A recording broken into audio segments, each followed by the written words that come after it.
عزیز تر وہ مجھے رکھتا تھا رگے جاں سے، عزیز تر وہ مجھے رکھتا تھا رگے جاں سے، یہ بات سچ ہے میرا باپ کم نہ تھا میری ماں سے۔ آج بازار میں ایک بزرگ کو دیکھ کر بالکل اپنے مرحوم ابو کا گمان ہوا۔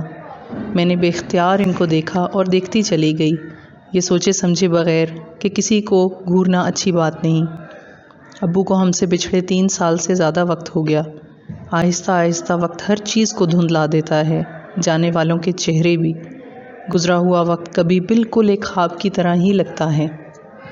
میں نے اپنا ہوش سنبھالنے کے بعد اپنے ابو کو اپنے ارد گرد کبھی نہیں دیکھا، کیونکہ اس وقت وہ ہمارے اپنے اچھے مستقبل کی خاطر پردیس میں رہا کرتے تھے۔ اپنے ارد گرد ہر وقت اپنی ماں کو دیکھا۔ گھر میں چھوٹی ہونے کی وجہ سے اور شاید ابو کی غیر موجودگی کی وجہ سے میں امی سے بہت قریب ہو گئی۔ امی بھی ابو کی غیر موجودگی کی وجہ سے بچوں کے بارے میں بہت زیادہ حساس ہو گئی تھیں، یا شاید ان کی فطرت ہی ایسی ہے۔ دن مہینے سالوں میں بدلتے رہے۔ والدین نے اپنی جوانی کا وہ وقت جو ایک دوسرے کے ساتھ دکھ سکھ بانٹنے کا تھا، وہ قید تنہائی میں اور بچوں کا خیال رکھنے میں گزار دیا۔ الحمدللہ کبھی کسی مالی تنگی کا احساس تو نہیں ہوا، لیکن اس عمر میں کبھی یہ احساس بھی نہیں ہوا کہ ہماری وجہ سے یہ کتنی بڑی قربانی ہے جو ہمارے والدین دے رہے ہیں۔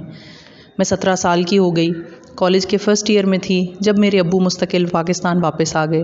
تب تک باقی بہن بھائیوں کی شادیاں ہو چکی تھیں، یہ سوچا کہ اب اپنے وطن واپس جایا جائے۔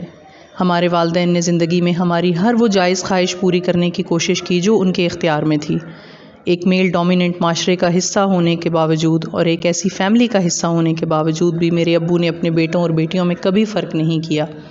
جس تعلیمی ادارے میں جانے کی خواہش کی وہاں داخلہ دلوایا، اعلیٰ تعلیم دلوائی جس سے دنیا کا شعور آیا۔ یہ ان کا وہ احسان ہے جس کا بدلہ میں زندگی میں ان کو کبھی نہیں دے سکتی۔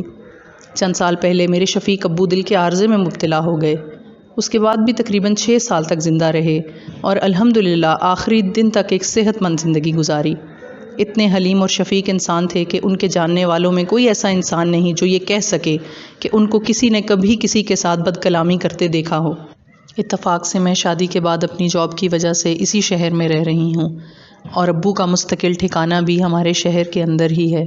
کبھی کبھار دل بوجھل ہو تو بچوں کو اسکول چھوڑنے کے بعد ابو سے ملاقات کو ان کی قبر پہ چلی جاتی ہوں، لیکن کچھ ہی دن میں ہم یہاں سے شفٹ ہو جائیں گے تو شاید یہ کبھی کبھار کی ملاقات بھی بہت کم ہو جائے۔ میں بچپن سے امی کے ساتھ زیادہ گزارنے کی عادی ہوں، اسی لیے اللہ تعالیٰ نے مجھے شادی کے بعد ان کے بہت قریب ہی رکھا۔ جس طرح سے وہ میرا خیال کرتی تھیں اسی طرح سے کئی سالوں سے میری جاب کی وجہ سے وہ میرا گھر اور میرے بچوں کا ویسا ہی خیال کرتی ہیں۔ دعا ہے کہ اللہ تعالیٰ میری امی کو لمبی زندگی دے صحت مندی کے ساتھ، اور ان کا سایہ ہمیشہ ہمارے سروں پہ سلامت رکھے۔ اللہ تعالیٰ ابو کو جنت الفردوس میں اعلیٰ مقام عطا کرے۔